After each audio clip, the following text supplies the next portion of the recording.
So we're continuing to work on the car. The other night I pulled the valve cover. I checked, I gave a visual inspection of rockers, push rods, springs, everything still looked fine. So what I'm doing today, I had ran over to the Harbor Freight and picked up a cylinder leak down tester,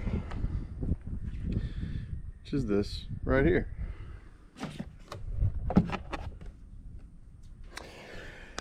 So what we're going to do in here is check the number 5 compression. Since the test we did, or the so-called cleaning, where we sprayed water into the throttle body, on average cylinder compression has come up about 40 to 45 pounds. We were hanging between 150 to 185. Now, ignore number 5. Our lowest 2 cylinders are the back 2, 7 and 8. They're 184 and 185. Everything else is between 200 and 215. So we've come up across the board. I don't know if that's just giving it some run time, if some oil was able to make its way up on the rings and help seal it, or if it was legitimately from that test. But previously, number 5 was at 75 pounds. Now we're at 125. But we still have some leakage. Now, what I've done here is got the engine to top dead center, and what I did was I just grabbed a ratchet and a 24mm socket. I turned the crank. I watched the exhaust valve open, close, the intake valve open, close, and then I was watching Eric, the car guy, and he takes a piece of tissue and sticks it in a spark plug hole, and as you're compressing, that larger volume is displacing through the smaller hole, and you can see this moving a little bit. So cool little trick. I see they make tools with whistles on them too.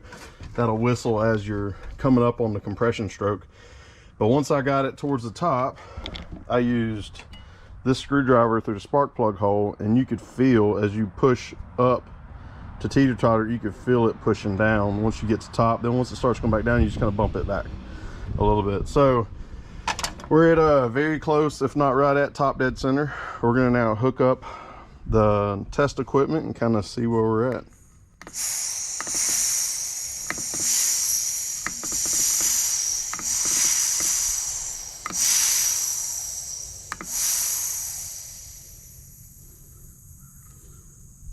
So about 75 pounds.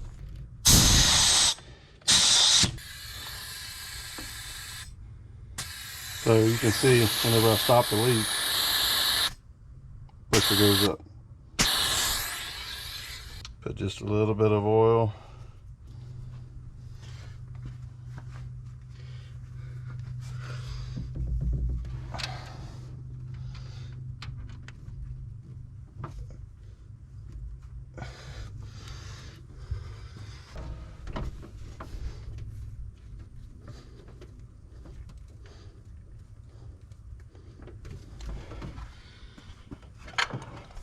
All right, we're snug.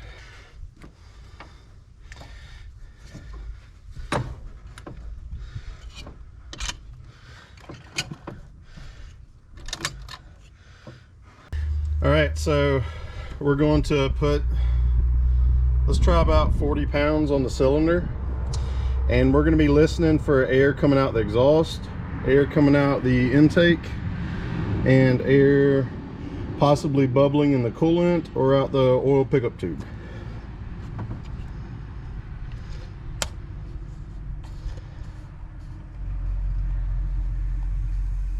I already hear the air.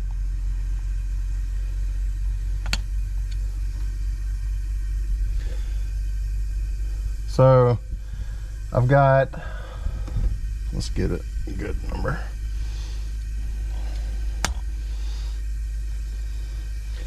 So we're gonna go right to 30 pounds.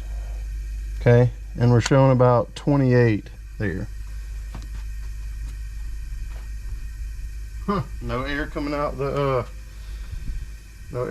exhaust.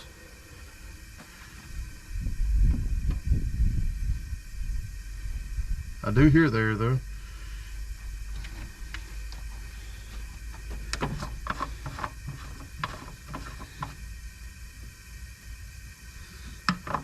No air in the coolant. I do hear some air coming out the valve cover a little bit. So I don't hear no air coming out of here. No bubbles, no coolant.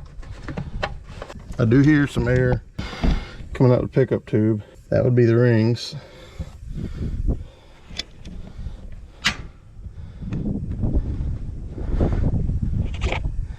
Let's check the intake. I can hear it there. All right, so I listened and listened and listened and had kind of a dumb moment there. So I was thinking, you know, I can only hear it coming from the crankcase, but I didn't think about me not having the valve cover on, because there is a crank. I mean, that's open to the crankcase because there's a drain, and actually the crankcase vents through this hose off the valve cover through the catch can back in the intake manifold. So I got to put that cover back on and try again. All right, so we ran by O'Reilly's. We're going to try out this STP intake valve cleaner system.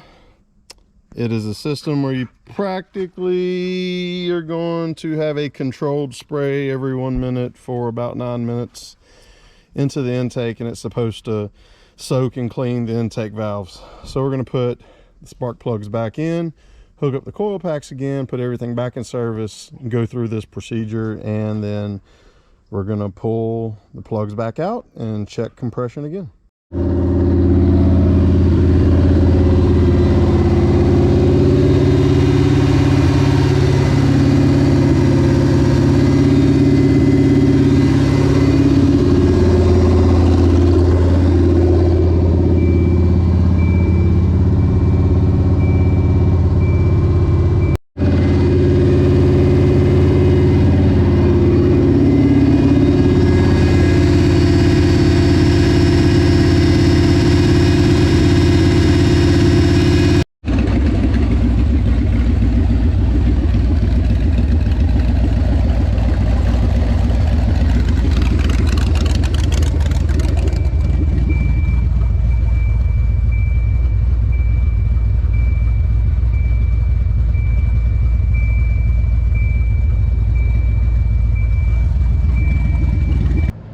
Well, as you may have just seen,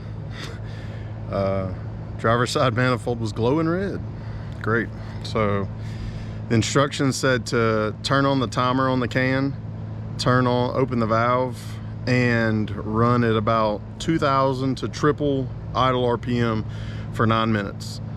Well, after about 7-8 minutes, probably closer to 9, I was just kind of going around checking stuff out, checking temperatures out with the heat gun while I went on the other side and saw the glowing red manifold. So I had also noticed this weird, I've always heard this weird sound, whoop, whoop, whoop, whoop, whoop, coming out of the engine, but primarily out of that exhaust side, and it's probably from that cylinder that I'm having issues with. So I noticed it was red. I run around to the cluster. I see my temperature, which normally chills out at about 198 to 202 degrees. It's yellow, it's highlighted yellow, and it's showing me 220. So at that point, I ran out to the shop, got the shop fan, plugged it in, which is still running even though the engine's off, to kind of give it some extra help, because I noticed when I shut the engine down, temperatures rose 10 degrees immediately, because at this time I no longer have a water pump turning. So I went ahead and cranked it back up with the fan. The temperatures dropped back down to around 200 within probably 2 minutes. So 220 is not really where you want to be at, and you shouldn't be at a cruising RPM with a cherry red glowing exhaust manifold. So tomorrow I'm going to pull the plugs again. Once I pull the plugs, I'm going to do a compression test again, all the way around, just to see if this cleaner helped any. I will update with those results, and I think what's going to happen is I'm going to have to pull the head off of that side. So I mean, I would think that there's an issue there. If it wasn't an issue with a valve, and I'm not a mechanic, I'm just kind of learning as I go, but I would think that if the issue was only with rings, I don't see how I would be having a glowing header. But I'm going to do some research on that and try to get a better understanding as to what's going on there. In my mind, I'm thinking combustion, fire is getting past that exhaust valve somehow. Either the valve is damaged or it's not closing at the proper time. Something's going on. I'm not really sure. So we'll do some research on that and we'll continue on tomorrow.